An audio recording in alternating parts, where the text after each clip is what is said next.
Welcome to Rhythm of Previews, where we check out the preview chapters of Rhythm of War, the fourth Stormlight Archive novel. I am Danielle with the 17th Shard. And hi, I'm Marvin, and you cannot have my hive. I love it. It's so true, too. We're here with the last chapter of Part 1. There are Rhythm of War spoilers if you didn't notice.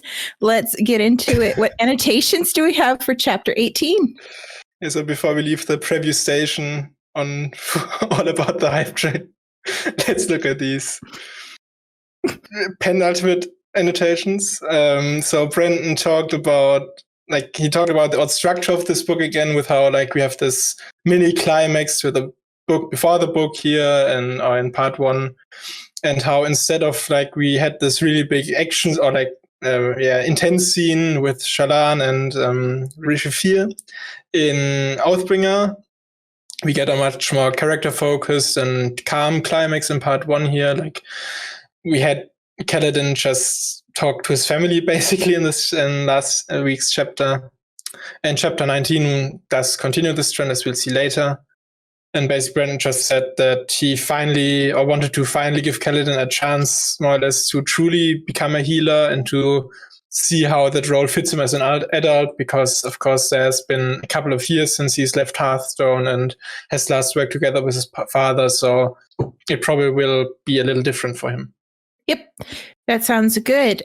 It's going to be really interesting to see, after Kaladin has been through so much, how he's going to be approaching his role as a surgeon. And it's going to be an interesting change for him, kind of like the pacing, I think. Mm-hmm. Yeah, definitely. We'll see how he adapts to that. Mm-hmm. All right. So we have an epigraph. Navani is wrapping up her lecture to the coalition by pleading again to share their techniques for Fabrial manufacturing. She's opening her own research to all of them as an effort to kind of coax them into sharing their secrets. I find this is to be a little bit of an odd epigraph to end the part. We had all these really exciting Cosmere relevant things earlier, but I guess it makes sense for her to end her lecture not on another bombshell, but just saying, pleading the other leaders again, because she did it before, I think, when she said oh, please, could the Thalens just tell us what their methods is, or if we didn't keep secrets, we'd be much further ahead. So it sort of fits with the theme or her intention of these lectures, I feel. Yeah, she did mention a couple of things. She mentioned that she wants to learn their secrets about first drawing the spren out of the gemstone. And then another one she mentioned was creating Fabrials around extremely large stones, which I think is kind of showing kind of what her goal and gain is with doing this lecture. Because, of course, this could be referring to, the tower and that big pillar that's like a massive Fabrial gemstone thing. But it could also be about creating a Fabrial around that huge fourth bridge, or with her work with doing those huge pulleys and levers and things. So it makes me wonder if she has any other big projects in the works as well. Yeah, I guess it is sort of interesting how apparently large gemstones pose problems. I guess it might be that either it could just be simply that if you want to create such a large metal frame, it just becomes more fragile, or it's also just a matter of maybe because you aren't really focusing, I guess, so much. It has a lot of area to cover the metal and to affect. Maybe that's problematic for the Fabrial. And then we heard from before, they were talking about metal that conducts stormlight, so that could be some kind of concern for them as well. Yeah, just one thing, maybe it's technically, I guess the only reason you have larger gemstones is to store more stormlight in them, because the spren could fit in any size gemstone. It's just a cut, or how perfect the cut is, that determines whether it'll stay there forever. So definitely interesting to see what they even can create with large gemstones. I was thinking that she was talking about like Fabrials around, like when she said a large stones, I first thought it wasn't gemstones she was talking about. Like she was talking about like a large, like a boulder or like the tower or something. Could also be, yeah. Yeah, it makes sense that she was talking about like using large or even those perfect gemstones. Mm-hmm. Let's just hope that the Artifact Prince finally shares some of their secrets. Yeah, we'll see. Although this also means that she gave them some of her schematics, right? Yep. Because if she's opening her research to everybody else, then that means that her drawings for the flight Fabrials and the fourth bridge and everything would be public knowledge as well. Mm-hmm. Yeah. A little risky. Chapter 19 is called Garnets. Navani and Rushu are discussing the use of spren within the Fabrials and the differences between the spren used for the enemy's Fabrials compared to their own soulcasters. And Navani sends Rushu to create a team to create protocols to identify masked ones, the light weaver-esque that might be hiding among them. Navani heads into the library room with all those gemstones, and she's speaking with the engineers. They've turned it into a sort of lab, and they're working on using an aluminum cage inside a Fabrial to create a device that can help steer the fourth bridge or other items. And then she brings them to show them over to this huge shaft inside the tower where they're designing a system of pulleys to start utilizing the kinetic energy from high storms into potential energy to power what they call an air force. And then after her meeting with those engineers, she arrives at a meeting of the Coalition of Monarchs, and she comes face to face with Taravangian, and they are exchanging some heated words. He leaves her speechless as he goes to take a seat. The Coalition starts discussing Dalinar and Yasna's proposal to free Emul, and surprisingly to them, they all agree to this maneuver. Normally, it seems like they are not always in agreement. So at this moment, they are all agreeing to the efforts to free Emul. And then Sigzil, acting as the new voice for the Windrunners, he's suggesting an envoy to the Honor Spren to repair relations with them from the Recreants. And Shallan ends up volunteering to lead a group. There are 4 orders of Radiance that are going to go and meet with them and apologize and ask for help. And apparently that is, in Sigzil's mind, the best way to treat the Honor Spren. If you ask for help, they're most likely going to help you, which makes sense. And then later that night, Navani and Dalinar are in their room, and they're discussing Taravangian's support for the war proposal that they made, and they are expecting him to be laying a trap for them. And then Dalinar asks Navani to stay behind and Rithiru, I can't pronounce it, Rithiru, and then the scene fades to black. And that is the end of part 1. Yep. What an ending to part 1. So I guess we know what all the characters will be up to after this. Mm-hmm. But of course, we also learn something about these Void Fabrials, and I find cool that Navani noticed before the similarity between like the garnets in the large gemstone pillar, but and has now Rushu investigating it. But it's really interesting to see that apparently enlightened spren, or like these corrupted spren, are used for the suppressor Fabrial, which is not what I expected at all. Yeah, it was interesting because when they went to, I guess, talk to the spren in Shadesmar, they tried to, and he eventually closed his eyes, or their eyes. And it's kind of interesting because it almost makes you feel like that spren is working with who they call the enemy, rather than, being imprisoned against their will. Which kind of makes me concerned about like modern Fabrials where they're imprisoning them. And Navani got that mysterious message about, stop doing what you're doing. and makes me wonder if there's like a translation error somewhere. Yeah, that I found really interesting because Navani said like they imprison them in the cognitive realm, but I do not get that impression at all. Like I still think she says that there are sapiens bren that get used in these higher fabrials, so I feel like they quite willingly say, okay, like if you give me Stormlight, I'll do that for you, something like that, I guess. Like there's something they might get out of it as a deal.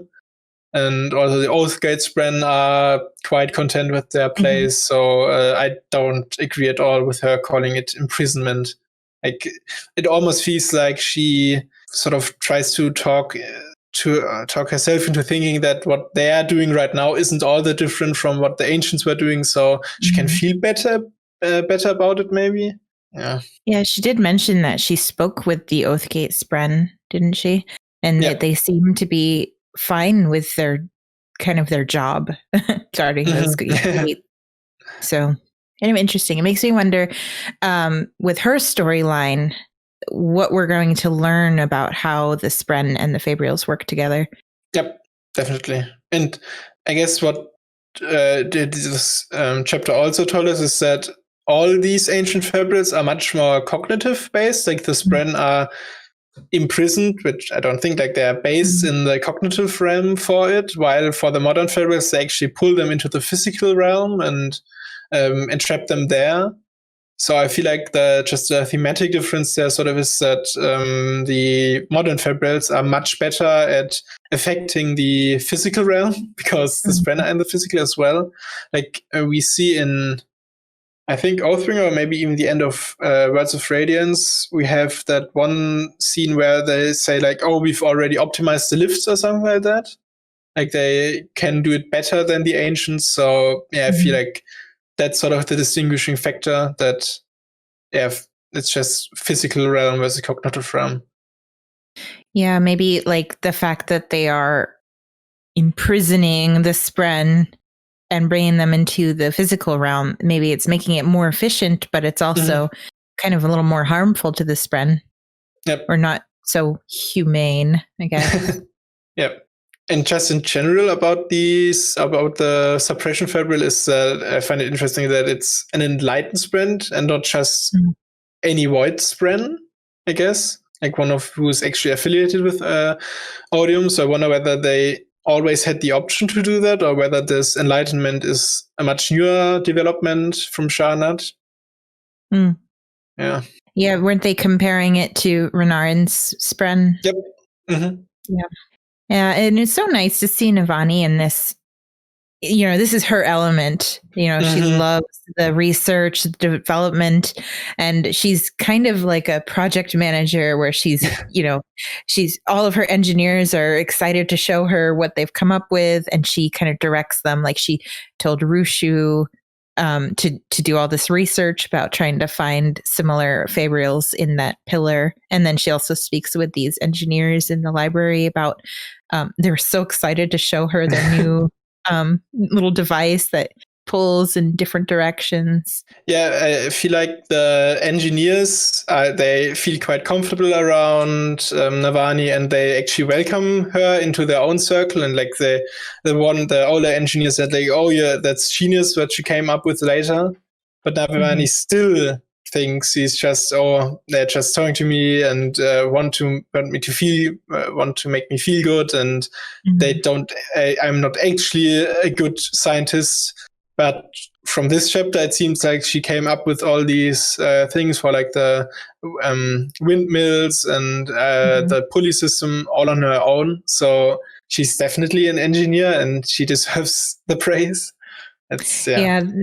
They talk about how she has genius ideas, and she's like, well, I'm just utilizing your genius. But she doesn't really take compliments that well. Yep. And which is really sad because we know why. Yeah, exactly. It does go back to her treatment by Gavila. Maybe like just others in her past as well. Like she always was sort of, the person who they just thought was good for political scheming, and that's it, or something like that. Yeah. And then later on, she even mentions, like way later in the chapter, that she's feeling so much more comfortable with a glove rather than her fancy robe. It's so neat to see these barriers being broken between dark eyes and light eyes. Like the young engineer, I can't remember his name, and he grabs her arm, and she doesn't really mind, like she's not offended by it or anything. And she's talking about how when she's holding her cup with her two hands, and she's thinking to herself, like, it's so much easier with the glove on instead of this fancy robe.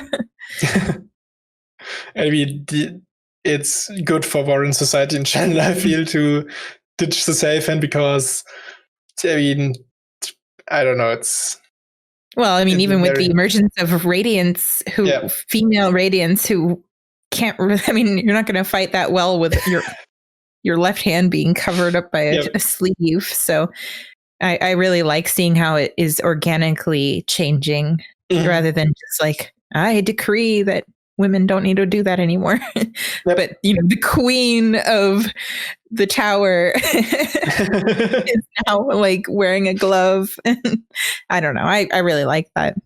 Yeah. And I hope she embraces that at some point, just like, because she still does use a proper safe and sleeve for meetings. So I hope she eventually just embraces it and goes, okay, like Queen Fen is actually already like in a very unworn dress or something like that. And I feel like Navani can just do that as well, and just like, it'll all be fine, because to be honest, nobody really cares anymore. I feel there's all these women changing the way the world works.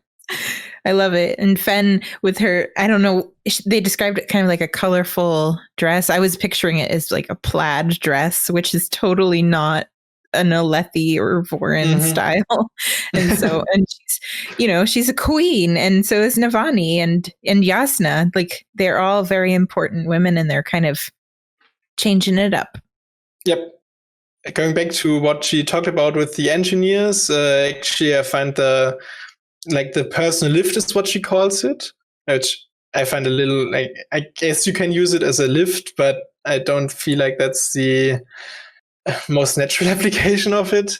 But anyway, the way they apparently can now point it in any direction and still have you pull it like in the direction you point, while the force you apply is still in one direction.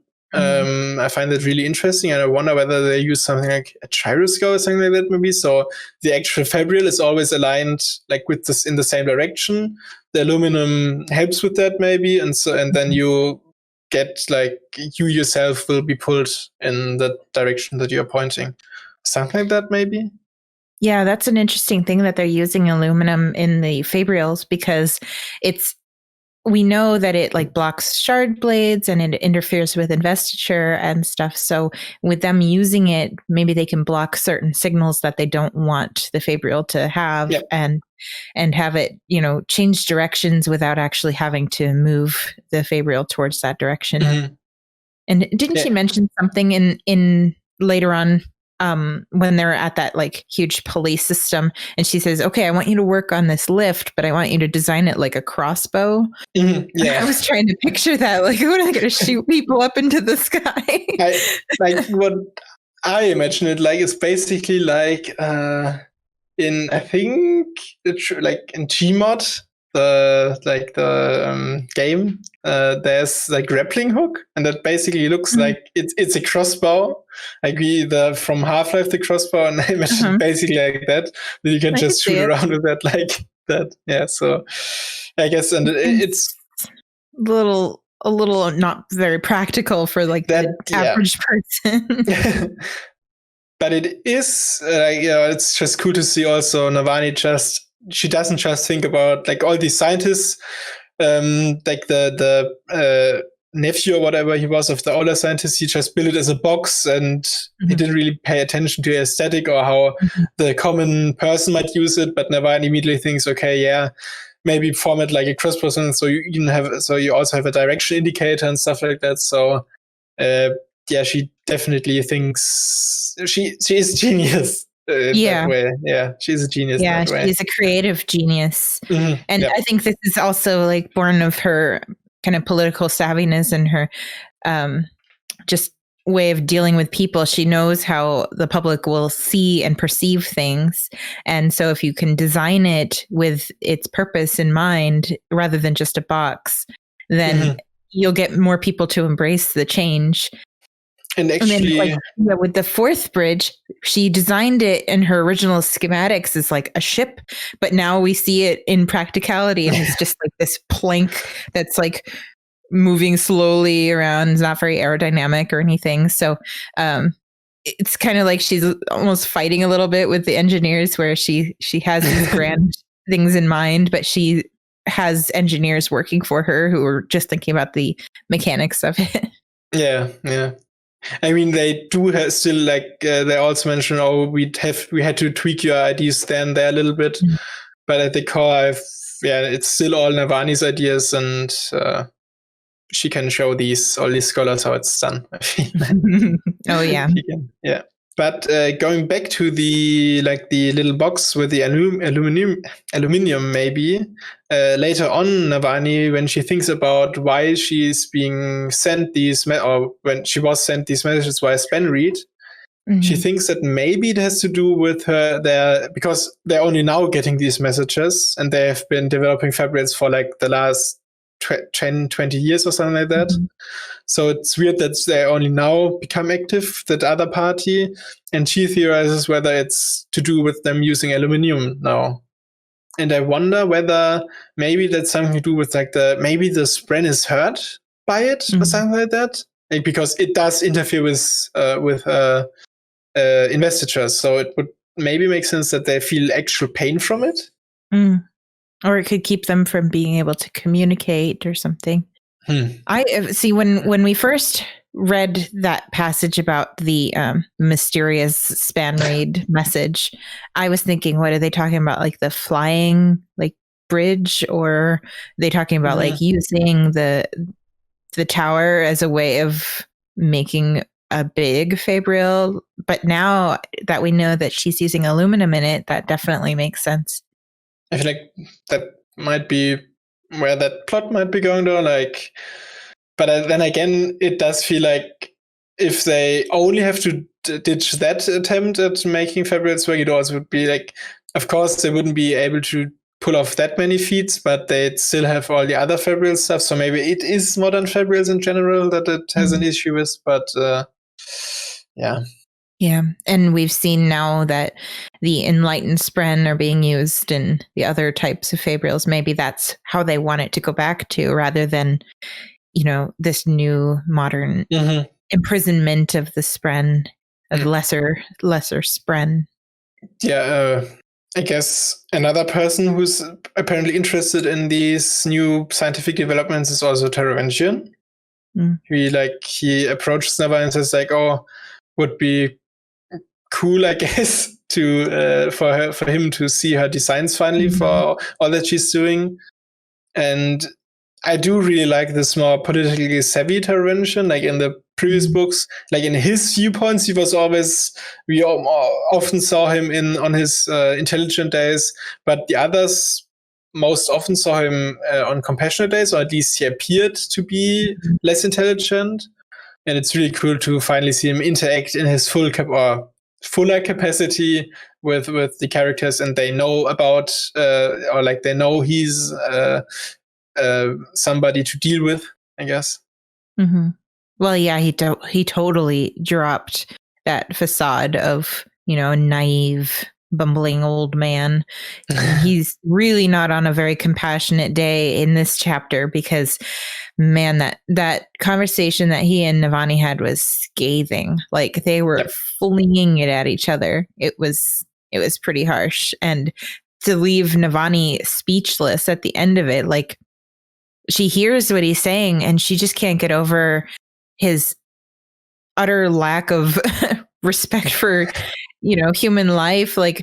But then he says, I'm doing it to protect humankind. Like, what is his definition of protecting humankind? Well, apparently it's just Carbranth to him, at least with Odium. So yeah, it's really getting into that very, very scary territory of one person deciding what's best for everybody. Yep. Yeah, Taravangian's like moral philosophy is certainly something that's interesting to say the least. Mm-hmm. Like he's very much ends justify the means kind of person, and especially if it's his ends and not other people's ends. Exactly. Yeah. His diagrams ends. It is nice though that Dalinar and Jasnah and Navani, they all mistrust him, and they know that he's setting traps. They are expecting him to act in certain ways, but in this case, he acted in a completely different way, which threw up all these red flags for them about how he was supporting this move into Emul. And he's kind of smug about it. He's like, I support it 100%. and they're like, wait, what? Yep. And like, I don't know. Mm-hmm. Yeah, definitely. Like it's good to see them mistrusting him, and especially later on when like Navani talks to Dalinar as well, and like exactly, like Navani knows exactly what Dalinar is thinking about. So yeah, I hope they find a way to also make the rest of the coalition see it, and maybe like because Navani thinks about how Taravangian approached them before she even could act, anything like that, and argued how leaving or having Yakavet and Kharbranth as an ally is good.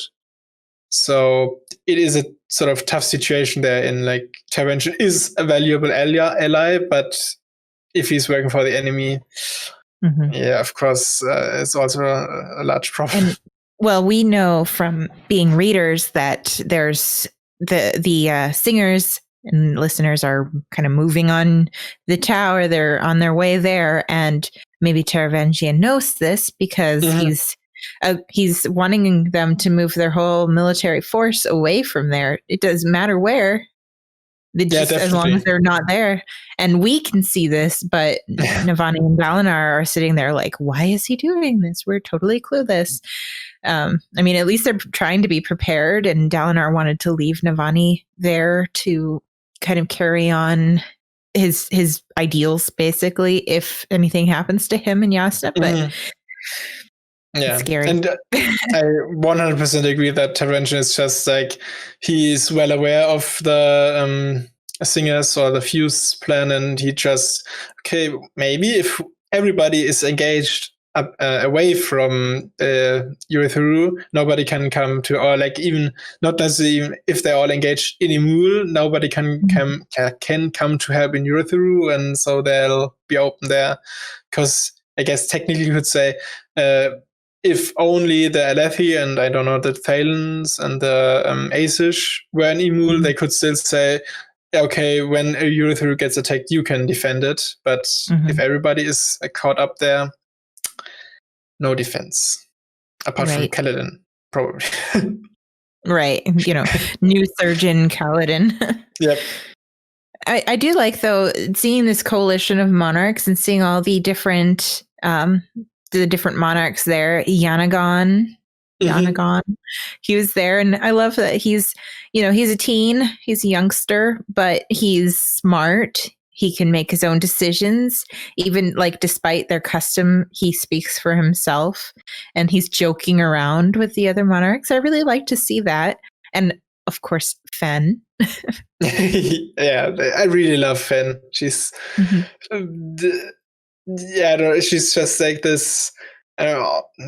Often stories have these sort of monarch characters. Like she's almost a little bit like Fabrial, maybe even like she's a more nonchalant, and like she just says what she's thinking, and just really like that sort of character. So she's really down to earth. Yeah, or down to Roshar. And so really, really like her. And also like Yanagon, or Gorks as Liv calls him, I feel like he also just tries to, or like we see even in Asia where they're so very set on their rules, and like they have the proper ways of doing things, and they have forms for everything. Even there, the sort of cultural or like the society is transforming, and it affects them as well. So I feel like he's just a symbol of that happening, I feel. Yeah. And speaking of change, we see Lift. Yep. Teen Lift. 14 now, right? And she's still like under tables and like bumping into things and eating all the snacks and stuff. And I loved that she had a little bit in this chapter. I like seeing her dealing with all these high and mighty people. Yep. I almost say I'm not sure whether I want her to be more composed and act like an adult in the back half when she is actually be an adult, or whether I want her to still be this like I don't want to grow up and it's still I like can imagine a like I don't know 20-year-old Lift still sliding around on the tables and just knocking everything down. Like, it would be very character for her. I'm okay with that. I have my issues with her. Mostly with how she deals with Wendell and stuff, but she's definitely a fun character to have around. Yeah. Talking about like Wendell or the envoy to the honor sprint in general. For one, it's really good. Like, I've never heard of him before, but apparently he's a big deal among the sprinters, something like that. And she talked about Wendell, but because he figured out how chairs work. Yeah. So bizarre. But definitely a good choice not to send her among the envoy. Right. Yeah, she's not very diplomatic. Mm-hmm. Yeah, it was kind of sad when Fen asks Stormblessed and he's not there, and Sigzil's like, he's stepped down because he is wounded, and she's like, wait, wounded? Really? Yeah. It was really sad. And he's like, a different kind of wound. Just broke my heart. But Sigzil really grew into that position already. Like, he's stepped up and made this proposal to send the envoy to the honor spren. Mm-hmm. Yeah, and really like how Navani reacts to him. Like at first she's like, oh, he's not a soldier like Kaladin was, or he never could imagine him leading the Windrunners like that. But she starts to sort of shift her like view of him a little bit and says, oh, he does appear to be, he's basically, he is a scribe.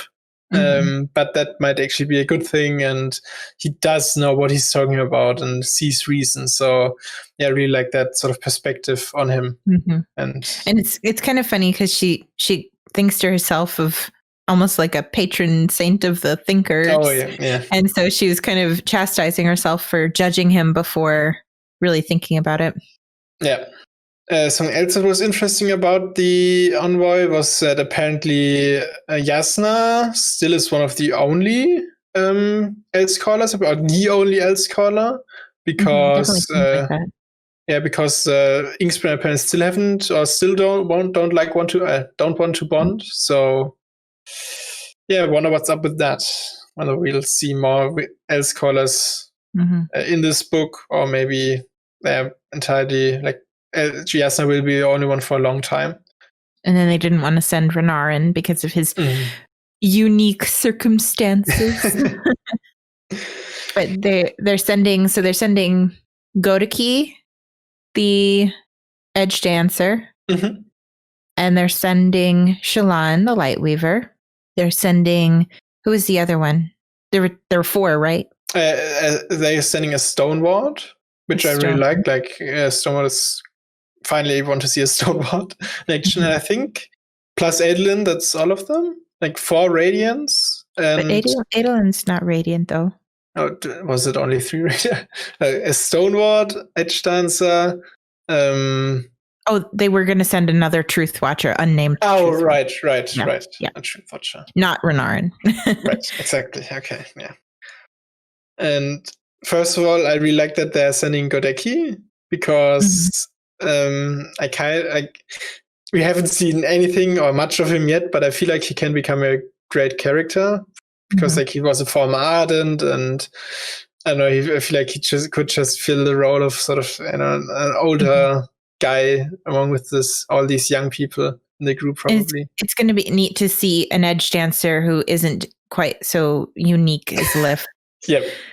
Someone with, the healing and the slipperiness. Like how Lift says, or was it Lift? Yes, Lift herself says like they're all better at the edge dancing than she is. So. Edge dancing. Yeah, but I guess we know now how Shallan pulls off going to a lasting integrity and seeking out Vestaris. She has an opportunity now. I mean, I think she's definitely a good option for them to send in the first place. Although I do feel like her explanation of the cryptics and the honor sprints, feuding, I feel like she was kind of glossing over that a little bit. Yeah. Because they really distrust each other, right? Yeah, and Syl even says like they tried to conquer parts. Oh no, sorry, the other way around. But the honor sprint tried to conquer parts of Shadesmar before, and like all the other sprint are a little wary of them. So, but I mean, she has to get to Shadesmar somehow. So I'm willing to let that slide. Yeah, but it is interesting to see that. Oh, sorry. Yeah. Well, I was going to say now we also see Adolin trying to go back to see Maya, and it seems like he was really looking forward to that for a long time. So it kind of makes me wonder how far their relationship or whatever has progressed in the past year. I don't know how often he actually goes to Shadesmar, but if he doesn't have an opportunity to go that often, then it's kind of touching that he wants to go back and see her again. Yeah, definitely. Like, you can really tell that Aiden really wants to sort of give it a try, and I guess I don't know whether he really has as objective to revive her. Revive her yet, or whether he just feels like there's something going on.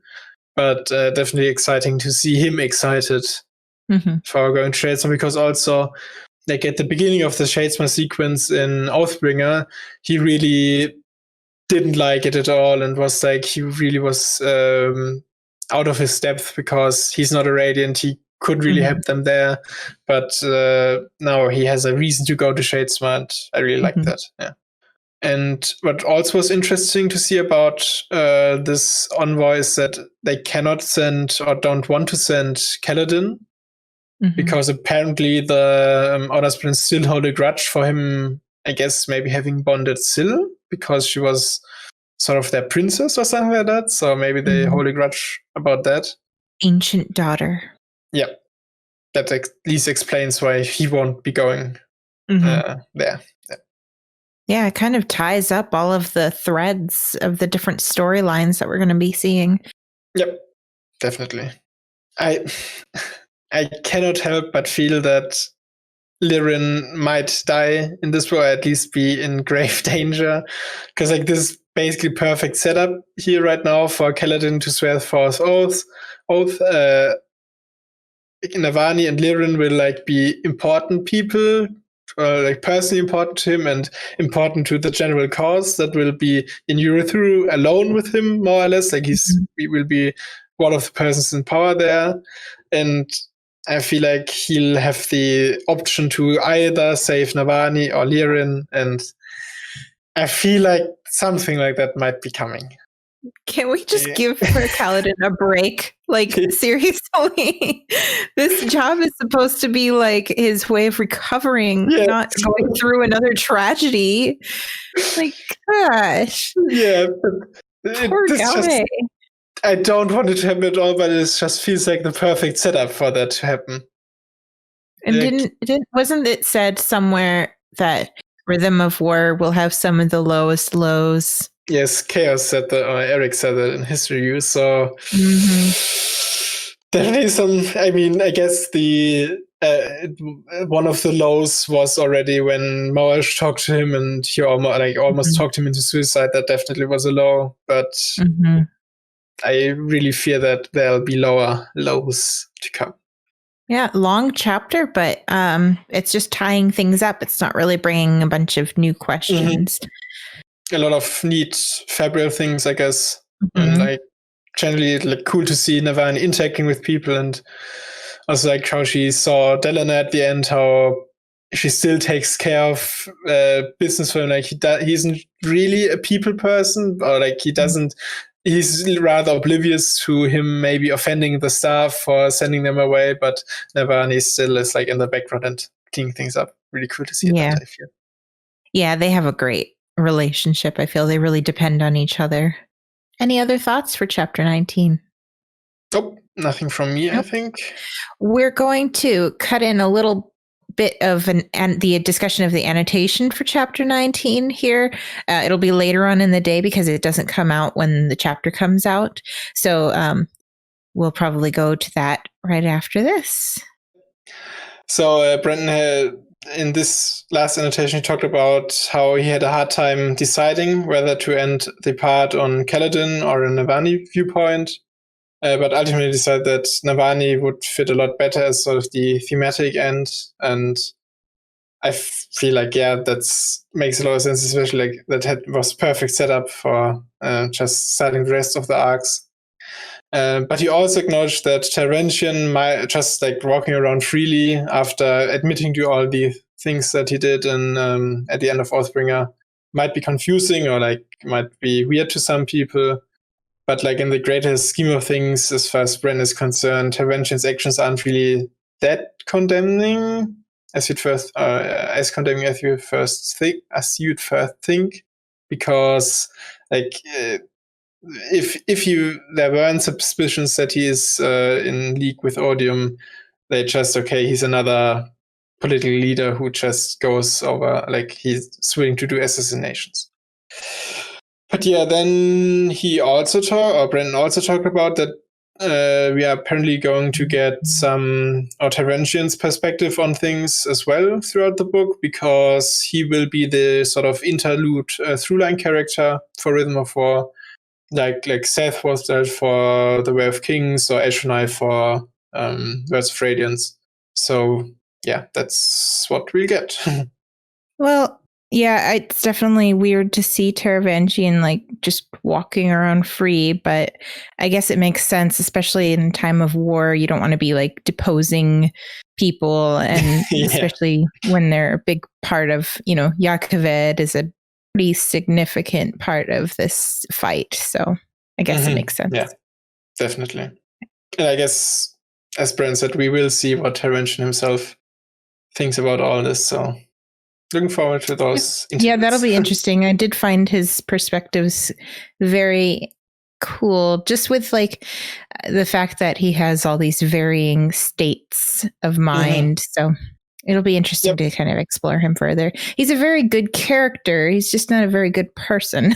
Yep, definitely. And I do like that he has acknowledged Navani is, a pretty central character to this. And I really like seeing her perspective and things. I know a lot of people had complaints about Dalinar not being so present in the chapters, but I feel like Navani is a really good person to be following throughout this story. 100% agreed. Yeah. Cool. All right. So that's the annotation. The last one. Cool. All right. So that is the end of part 1 of Rhythm of War, the 4th Stormlight Archive novel. Thank you for joining us and sharing your thoughts and your reactions with us. And you can discuss these chapters with us on our Discord, on our forums, in the comments. We would love to hear what your thoughts are about this whole part and about this chapter.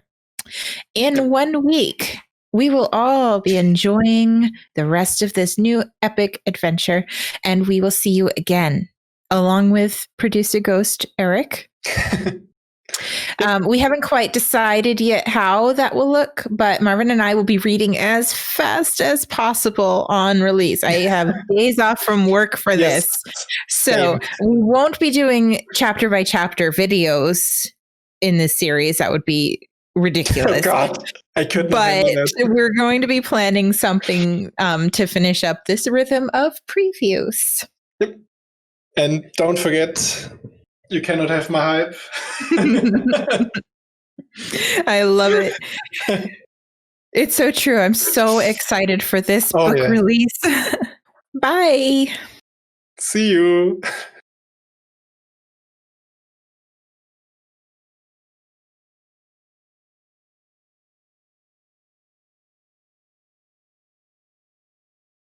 I can't even look. I have to like hide it because I'm gonna giggle the whole time. All right, 3, 2, 1. I'm so sorry. I can turn it off for now and then. No, it's okay. I just got the giggles. So here's outtakes, Feather. Here's outtakes. Yeah. I'm not editing it this week. Okay. This is a quality outtake, Feather. This is high quality stuff here. I'm like crying.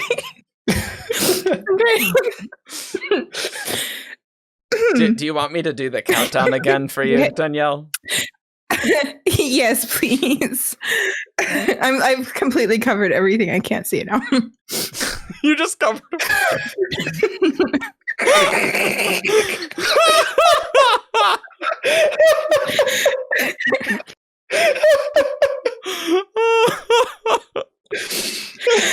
Oh my god. Oh, that's funny. Oh yeah. All right. Are we calm and collected? You know, the intro doesn't have to be good, Danielle. It just has to be said. Also, Okay. This is great content for the audio listeners, obviously. It is, like, this is high quality audio content here. They're like, why are they giggling so much? Yeah, just look, it doesn't have to be good. It doesn't have to be good. It just has to be said, Danielle. No, it's fine. It's fine. All right. So you want the countdown? You want the countdown? Yeah, go for it. Go for it. All right. 3, 2, 1.